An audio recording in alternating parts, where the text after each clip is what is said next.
Oke, halo semuanya. Nah, selamat datang kembali lagi ya di podcast Insighting ini. Kali ini kita bakal ngebahas topik yang menarik nih dan juga cukup berpengaruh ya dalam perkembangan diri kita gitu. Bahkan juga mungkin masyarakat luas gitu ya. Nah, itu pengen sedikit ngebahas human capital sama pengetahuan gitu. Jadi kurang lebihnya pengaruh pengetahuan ke human capitalnya gitu. Ini sedikit sharing aja gitu ya.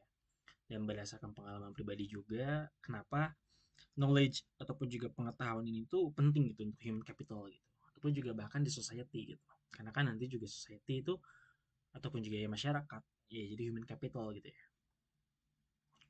Nah jadi ya ngobrolin gitu ya gimana sih kedua hal ini tuh berkaitan gitu ya dan kenapa penting banget di zaman sekarang gitu.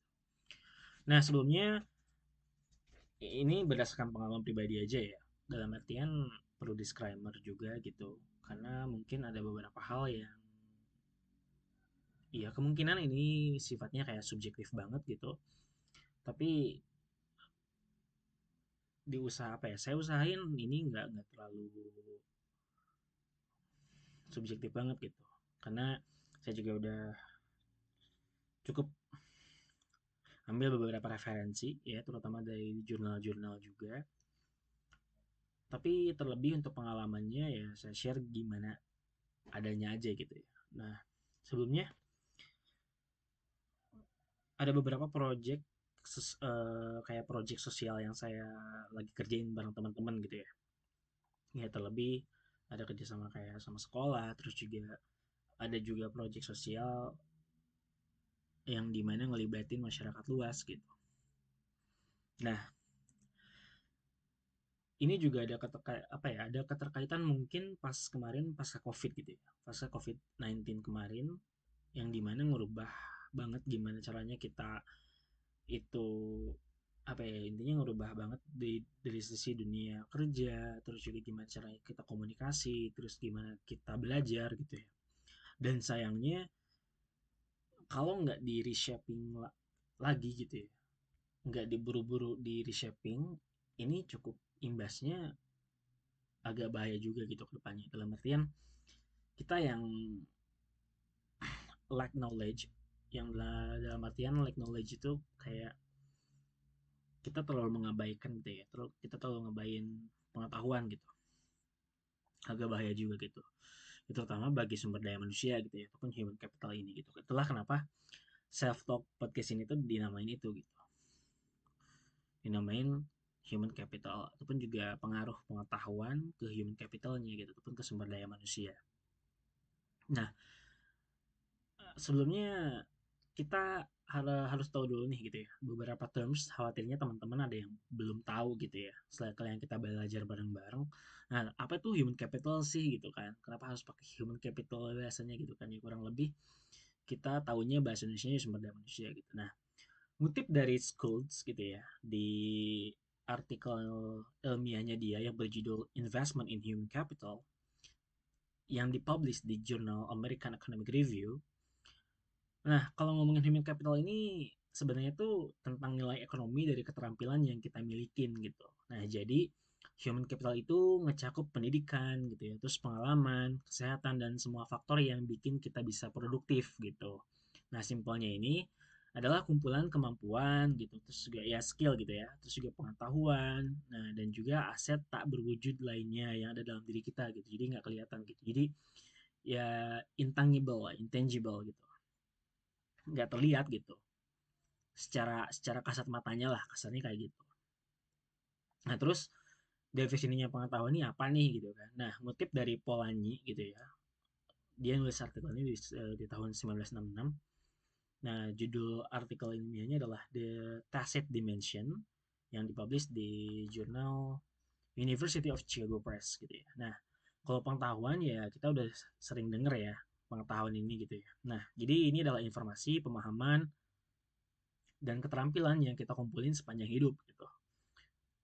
Bisa didapat dari pendidikan formal, ya kayak kita sekolah, terus pengalaman pribadi, nah bahkan dari lingkungan sosial kita. Nah, itu terms generalnya lah ya. Dalam artian apa itu human capitalnya, terus juga apa itu pengetahuannya gitu. Nah, ini kita bakal masuk ke bagian satu gitu ya, ataupun chapter satu gitu tuh ya. Terserah kalian nanti nganggapnya apa gitu ya. Tapi ini bagian satu, hubungan antara human capital dan pengetahuan gitu. Nah, ngutip juga dari Becker di tahun 1993 di artikel ilmiahnya yang berjudul Human Capital, A Theoretical and Empirical Analysis with Special Reference to Education yang dipublish di University of Chicago Press. Human capital itu tumbuh dari pengetahuan, katanya gitu. Nah, semakin banyak pengetahuan yang kita punya, semakin berkembang juga human capital kita gitu. Ini bikin kita jadi lebih bernilai gitu ya, atau kita lebih bervalue. Kita punya value gitu ya, yang lebih.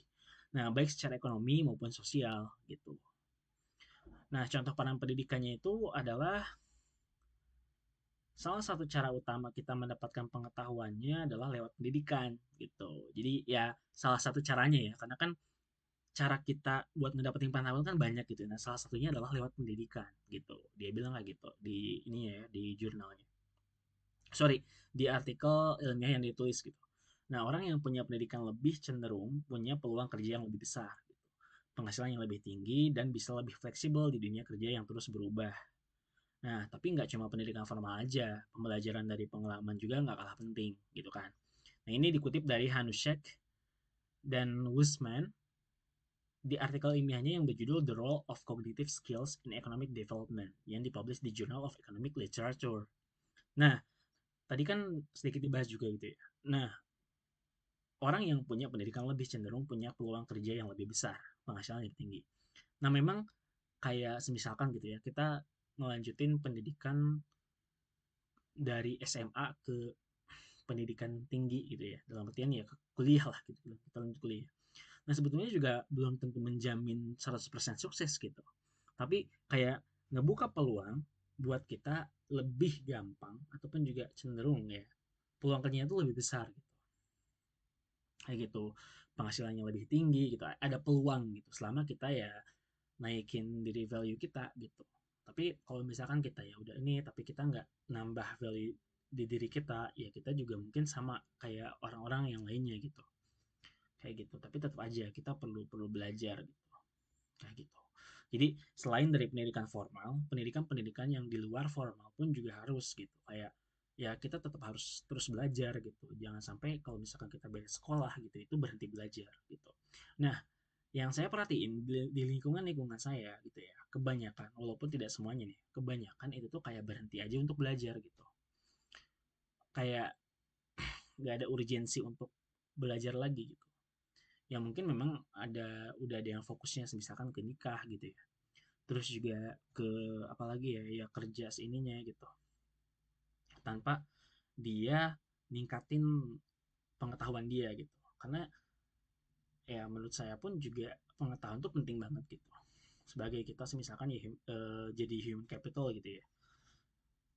Karena kan juga otomatis perusahaan-perusahaan besar ataupun juga ya intinya ya perusahaan-perusahaan gitu ya, ataupun juga usaha-usaha tentunya pengen punya orang yang berpendidikan gitu dan tahu gitu kan caranya gitu, kurang lebih kayak gitu.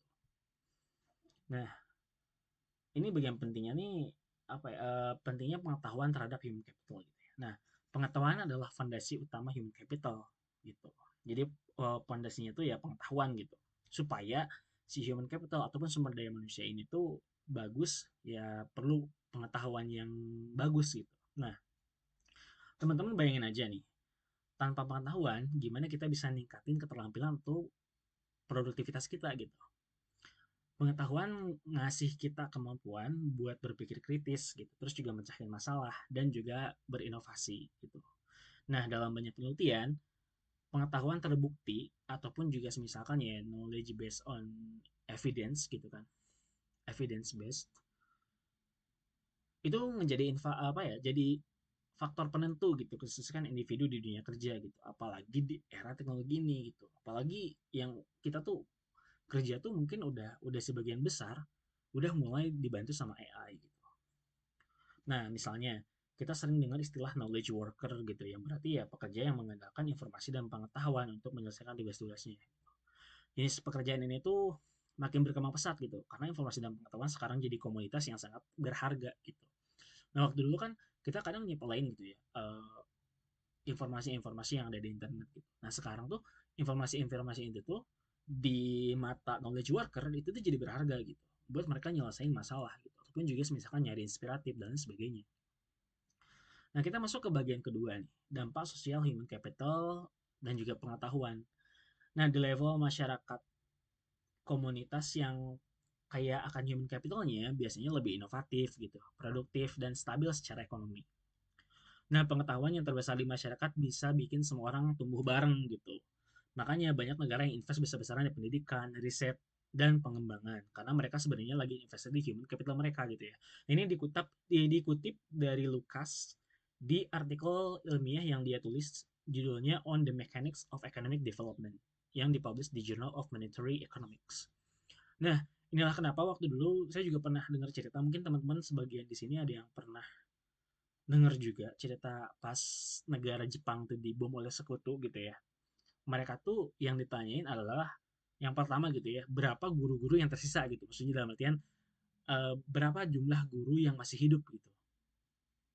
Karena mereka tahu gitu, fondasi untuk ngebangun lagi wilayah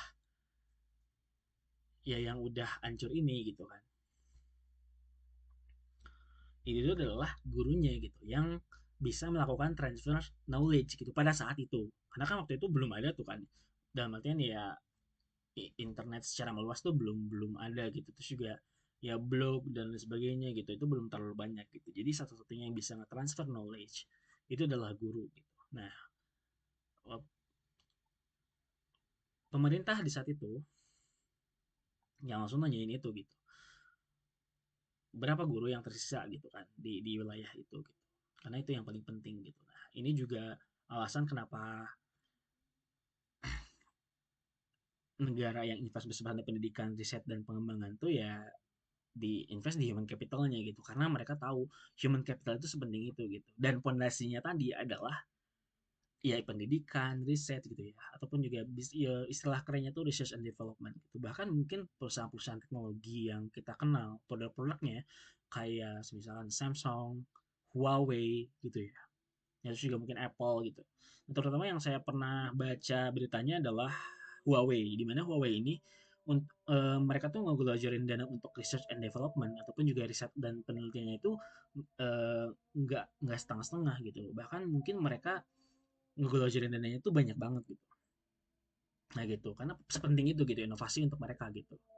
Kayak gitu. Nah, terus juga kita sedikit nyinggung knowledge economy gitu ya, ataupun juga ekonomi berbasis pengetahuan di bagian dua ini. Nah, kita tuh sekarang hidup di era ekonomi berbasis pengetahuan gitu, di mana kemampuan intelektual menjadi faktor utama penggerak nilai ekonomi gitu. Nah, nggak kayak dulu nih, yang lebih mengandalkan tenaga kerja fisik gitu ya, atau sumber daya alam gitu. Sekarang, ekonomi global lebih menghargai kreativitas, inovasi, dan informasi. Nah, ini dikutip dari Powell dan Snellman tahun 2004 di artikel ilmiah yang berjudul The Knowledge Economy yang dipublish di Annual Review of Sociology. Nah, ini juga sempat disinggung kayak agak sedikit melebar gitu ya. Dalam artian kan basis fondasinya industri itu adalah sumber daya alam gitu ya. Gimana masyarakat di situ tuh memanfaatin sumber daya alam yang dia punya untuk hidup mereka sehari-hari. Nah, tapi kan kerjanya adalah masih masih manual gitu, pakai tenaga manusia kayak gitu.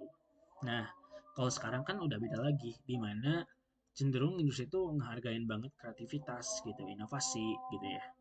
Dan juga informasi. Jadi informasi itu berharga banget nih di era sekarang gitu. Tapi ya itu tadi walaupun banyak informasi, tetap mesti kita filter dulu gitu. Nah, kita masuk ke bagian ketiga yaitu pengalaman pribadi dan konteks sosial. Nah, dari pengalaman pribadi ya tadi ya yang saya bilang gitu bahwa terkadang di sekeliling saya sendiri pun juga masih cenderung menyepelekan pengetahuan gitu. Kayak gitu.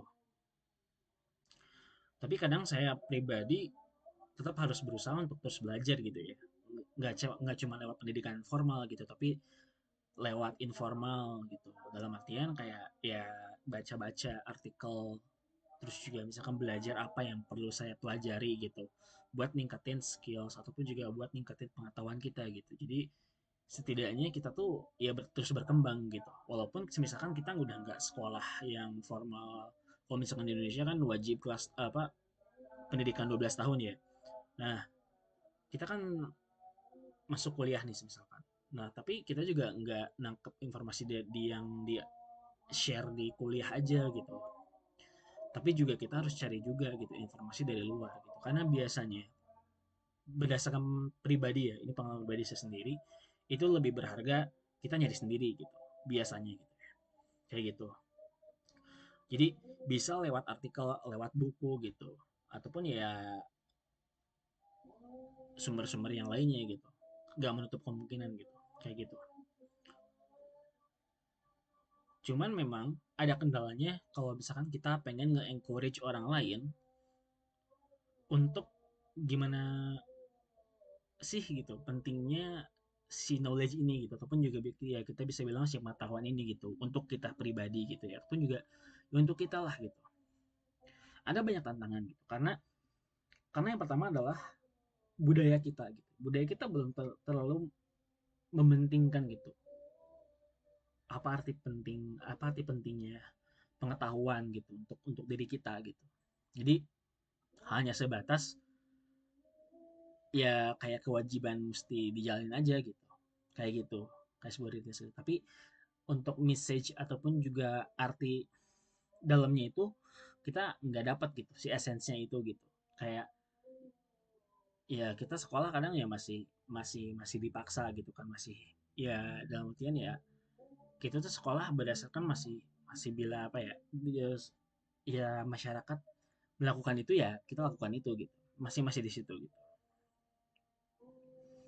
Jadi belum belum banget concern ke situ gitu kayak gitu. Jadi memang kayak perjalanan panjang banget sih gitu untuk encourage orang lain bahwasanya pengetahuan ini penting gitu.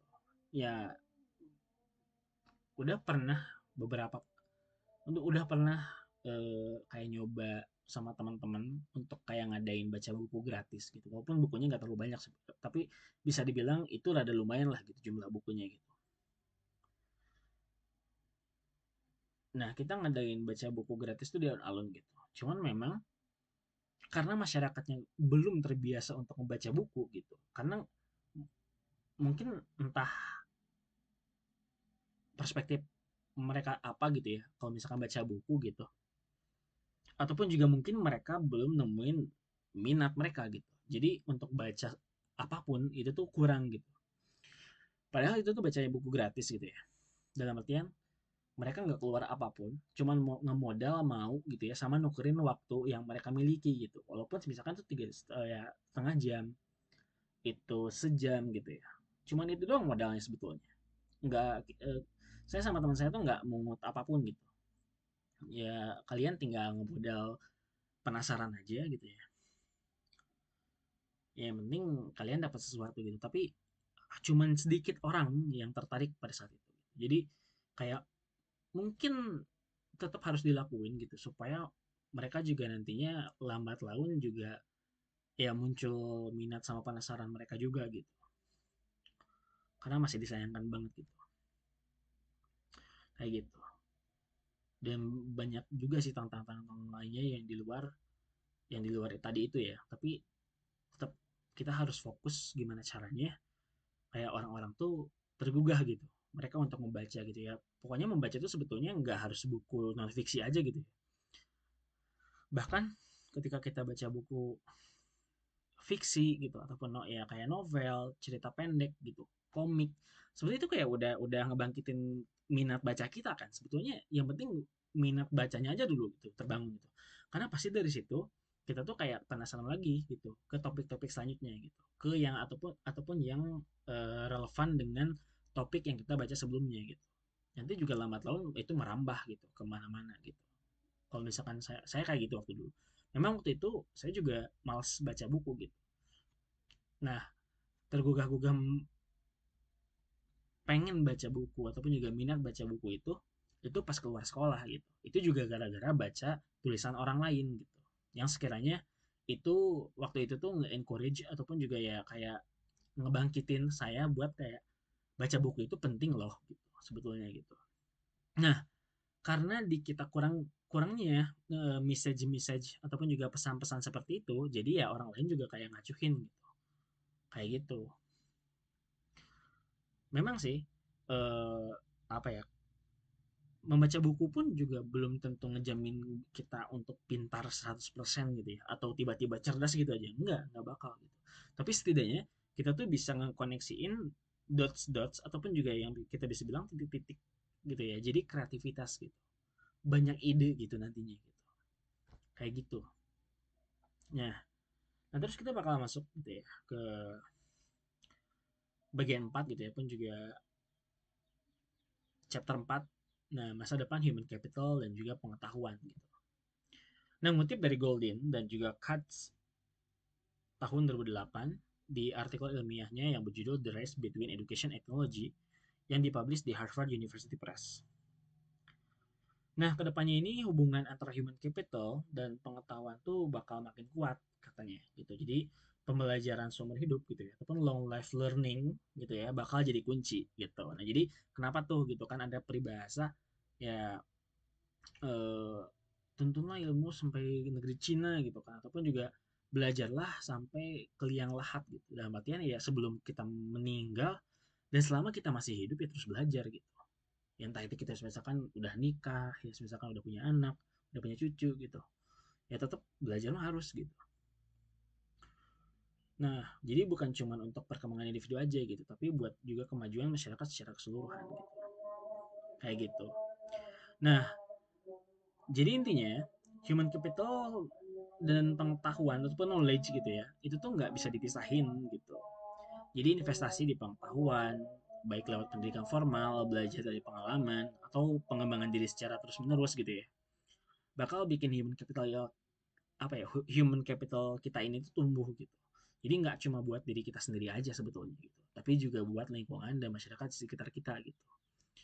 Nah, ya jadi mari kita terus belajar dan berkembang bareng-bareng kayak gitu. Karena ya intinya ada fungsi di society kita gitu. Kayak gitu. Oke, so thank you yang udah ngedengerin gitu ya. Jadi tunggu aja di chapter selanjutnya. See you.